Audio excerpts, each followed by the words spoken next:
Well जैसे कि हम जानते हैं कि अब MCU में Robert Downey junior doctor Doom का रोल प्ले करेंगे और हाई पॉसिबिलिटी है कि ये जो डॉक्टर डूम होने वाला ये असल में टोनी स्टार्क का वेरिएंट ही होगा। Otherwise Marvel studio Robert Downey Junior को ये रोल ऑफर ही क्यों करेंगे, क्योंकि ऑलरेडी RDJ एक मेजर रोल प्ले कर चुके हैं जो no doubt greatest role of all time है। और अगर आप यहाँ पे ये सोच रहे हो कि मार्वल स्टूडियो ने लालच में आके रॉबर्ट डाउनी जूनियर को हायर किया क्योंकि उसने उनकी पहले नैया पार लगाई थी और फिर से में भी वही लगाए, वेल मेरे भाई ऐसा नहीं है। डॉक्टर डूम का जो रोल होने वाला है MCU में ये बंदा असल में टोनी स्टार्क का ही वेरिएंट होगा, जो खैर ऑफिशियली तो कंफर्म नहीं है बट चांसेस इसके बहुत हैं। और जैसे कि फिलहाल कहा जा रहा है कि RDJ एज डॉक्टर डूम हमें पहली बार the fantastic four first step movie में नजर आएंगे। And now the fantastic four first step movie से रिलेटेड नए खुलासे हुए हैं, जहां हमें मूवी का स्टोरी का एक ओवरव्यू तो मिलता है और साथ ही में हमें ये भी पता चलता है कि RDJ एज डॉक्टर डूम किस तरीके से ये बंदा 616 के यूनिवर्स में आएगा। And keep in that mind इस वीडियो में जो भी लेटेस्ट अपडेट निकल रही है मैं सिर्फ उनकी ही बात करूंगा, पिछला कुछ नहीं। और हाँ वार्निंग दे दूं, ये जो खुलासे हुए हैं ना इस मूवी से रिलेटेड लिटरली काफी स्पॉइलर भरे हैं, तो ध्यान रखना। चाहो तो चैनल को सब्सक्राइब करके अपने कदम पीछे ले लो, बट नहीं लेना चाहते तो चलो जानते हैं। और जैसे कि मैंने कहा कि the fantastic four first step movie में RDJ एज डॉक्टर डूम नजर आएंगे, जो खैर ऑफिशियली कंफर्म तो नहीं है बट हाँ पॉसिबिलिटी काफी ज्यादा है। And we also know the fantastic four first step movie एक डिफरेंट यूनिवर्स में टेक प्लेस करेगी, जहां डिफरेंट टाइम पीरियड होगा 60s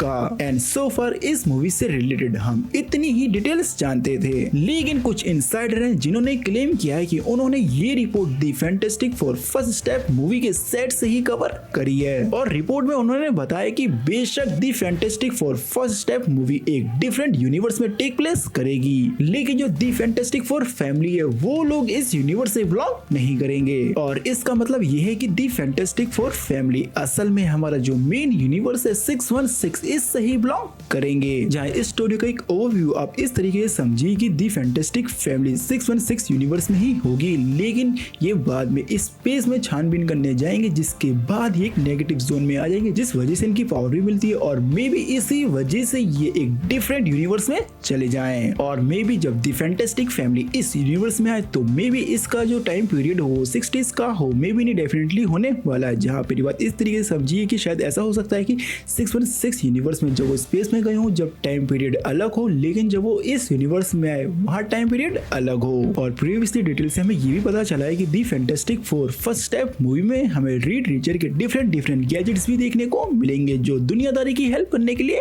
होंगे। और पॉसिबिलिटी है कि मूवी की स्टोरी कुछ इस तरीके से हो सकती है कि फैंटास्टिक फोर फैमिली किस तरीके से इस यूनिवर्स में आ गई और इस यूनिवर्स में सर्वाइव करने के लिए रीड रीचर डिफरेंट गैजेट बनाता है और साथ ही वो एक मल्टीवर्स डिवाइस पे काम करेगा ताकि वो लोग अपने यूनिवर्स में वापस चले जाएं। और जैसे कि मैंने कहा कि Doctor Doom the fantastic four first step movie में नजर आएगा, तो पॉसिबिलिटी है कि फैंटास्टिक फोर फैमिली जिस यूनिवर्स में जाएंगी उस यूनिवर्स में already RDJ as Doctor Doom होगा। एंड रीड रीचर भी काफी बड़ा जीनियस है टोनी स्टार्क की तरह, जहां खैर ये कहना बिल्कुल भी गलत नहीं होगा कि वो टोनी स्टार्क से बड़ा जीनियस है। और जब रीड रीचर इस यूनिवर्स में आकर डिफरेंट इन्वेंशन करेगा, ये चीज डेफिनेटली डॉक्टर डूम का ध्यान खींचेगी। और जैसे कि मैंने बताया कि दी फैंटास्टिक फैमिली इस यूनिवर्स की नहीं होगी, जहां मूवी में शायद रीड रीचर एक मल्टीवर्स डिवाइस बनाता हुआ नजर आए, जहां मूवी के एंड तक मे बी वो डिवाइस वो कंप्लीट भी कर ले, जिसके बाद वो अपने यूनिवर्स में वापस चले जाएं। और यही भी एक ट्विस्ट ये आता है कि may be the fantastic Four family के साथ गैलेक्टस एंड सिल्वर सर्फर भी दूसरे यूनिवर्स में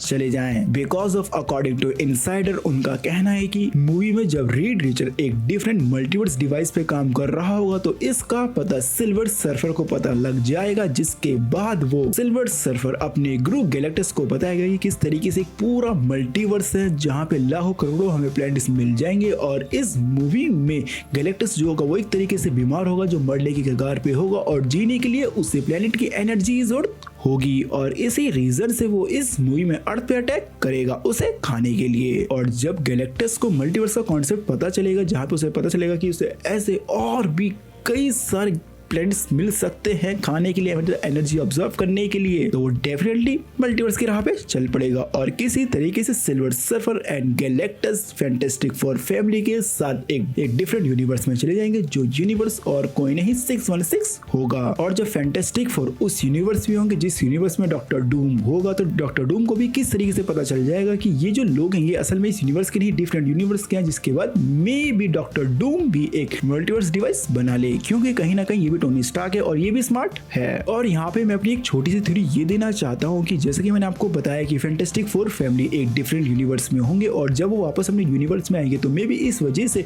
एक इनकर्जन हो जाए, जिस वजह से डॉक्टर डूम का जो यूनिवर्स है वो पूरी तरीके से तबाह हो जाए, जिसके बाद डॉक्टर डूम ये रिस्पॉन्सिबिलिटी अपने कंधे पे लेके और कोई यूनिवर्स खत्म ना हो इसके लिए वो दुनिया को, मतलब यूनिवर्स को बचाने के लिए निकल जाए। जहाँ ये कहा जा रहा है कि इस मल्टीवर्स सागा में जो डॉक्टर डूम होने वाला है वो एक तरीके से सबको बचाने की कोशिश करेगा, लेकिन जो उसका तरीका होगा वो काफी ज्यादा ब्रूटल होगा। जहाँ आप कह सकते हो कि इस पूरे मल्टीवर्स को बचाने के लिए डॉक्टर डूम कितनों की भी बलि दे दे उससे फर्क नहीं पड़ेगा। जहाँ वो एंड में पूरे ही मल्टीवर्स को एक यूनिवर्स में कंबाइन कर देगा, जिसके बाद स्टार्टिंग होगी वर्ल्ड बैटल की, जो चीज हमें definitely Avengers secret Wars movie में देखने को मिलेगी। और मुझे बिल्कुल भी नहीं लगता है कि Marvel studio RDJS doctor Doom को डायरेक्टली अवेंजर्स डूम डे में दिखा देगी। उससे पहले डेफिनेटली इस कैरेक्टर का बिल्डअप होगा, जो होगा the fantastic four first step movie से, जो अवेंजर्स डूम डे मूवी से पहले रिलीज होगी पूरे 1 साल पहले। जहां मे बी इस मूवी से हमें the fantastic four first step movie से हमें डॉक्टर डूम का विजन मिल जाए क्या है, और आप लोगों के क्या ओपिनियन है इन सारी न्यू डिटेल्स को लेके कमेंट बॉक्स में जरूर बताना। इस तरह की वीडियोस के लिए चैनल को सब्सक्राइब करो और मिलता हूँ नेक्स्ट किसी वीडियो में। Tata bye.